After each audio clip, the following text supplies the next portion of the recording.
I got so much motherfucking design on right now. Break it down, bring it back, make it clap. I got 3 old thoughts, new block, where that day. Bitches on my line, and you know.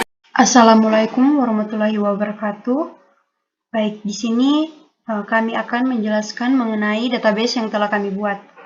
Database yang kami buat yaitu mengenai sampul syukur jemaat. Di sampul syukur jemaat ini kami memiliki 3 tabel. Untuk tabel yang pertama berisi jemaat, tabel yang kedua berisi majelis, dan yang ketiga sampul syukur. Baik, untuk tabel yang pertama yaitu jemaat berisi nomor, nama keluarga, jumlah anggota, dan kelompok. Di tabel majelis berisi nama, tempat lahir, tanggal lahir, umur, dan jabatan gerejawi. Dan di tabel yang ketiga berisi nama keluarga, sampul bulanan, sampul syukur, dan sampul presidentil. Selanjutnya kita ke relationship. Relationship adalah diagram yang menyatakan hubungan atau korelasi antara satu field di dalam suatu tabel dengan field pada tabel lainnya berdasarkan kunci tertentu. Jadi, relationship yang ada pada tabel-tabel ini adalah dari tabel majelis ke tabel jemaat. Relationship-nya itu one to many karena tiap majelis itu membawahi satu kelompok, dan di dalam satu kelompok itu terdapat beberapa anggota keluarga. Selanjutnya, dari tabel jemaat ke sampul syukur itu relationship-nya one to many karena setiap anggota jemaat mempunyai kewajiban untuk mengisi beberapa sampul syukur seperti sampul bulanan, sampul syukur, dan sampul presidentil. Selanjutnya kita ke query. Query adalah semacam kemampuan untuk menampilkan suatu data dari database, di mana mengambil dari tabel-tabel yang ada di database. Namun tabel tersebut tidak semua yang ditampilkan hanya sesuai dengan yang kita inginkan.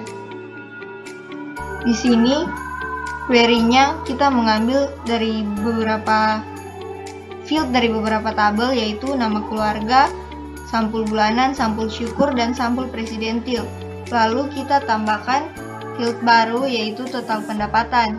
Di total pendapatan ini kita menggunakan rumus sampul bulanan ditambah sampul syukur ditambah sampul presidentil. Selanjutnya kita ke form. Form adalah objek database yang digunakan untuk membuat kontrol-kontrol untuk memasukkan, memeriksa, dan memperbarui data. Pada form yang telah kita buat,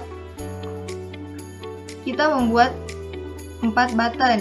Button yang pertama yaitu previous record untuk melihat data sebelumnya. Yang kedua itu add record untuk menambahkan data tersebut. Yang ketiga adalah delete untuk menghapus data, dan yang keempat adalah next record untuk melihat data selanjutnya.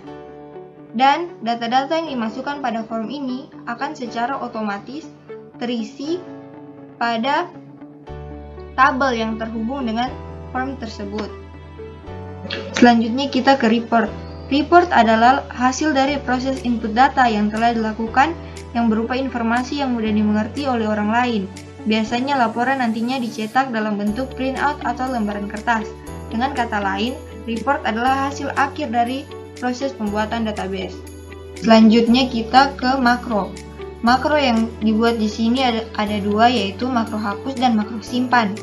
Masing-masing makro ini dibuat dengan cara yang sama, yaitu menggunakan message box dan fungsi if. Pada message box hapus akan keluar message box yang berisi apakah Anda ingin menghapus, dan pada makro simpan akan keluar message box yang berisi apakah Anda ingin menyimpan. Untuk mengecek apakah fungsi makro tersebut berfungsi atau tidak, maka kita akan menerapkannya pada form.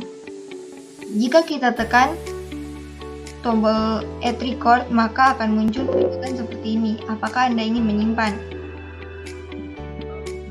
Dan jika kita klik tombol delete, maka akan muncul peringatan seperti ini.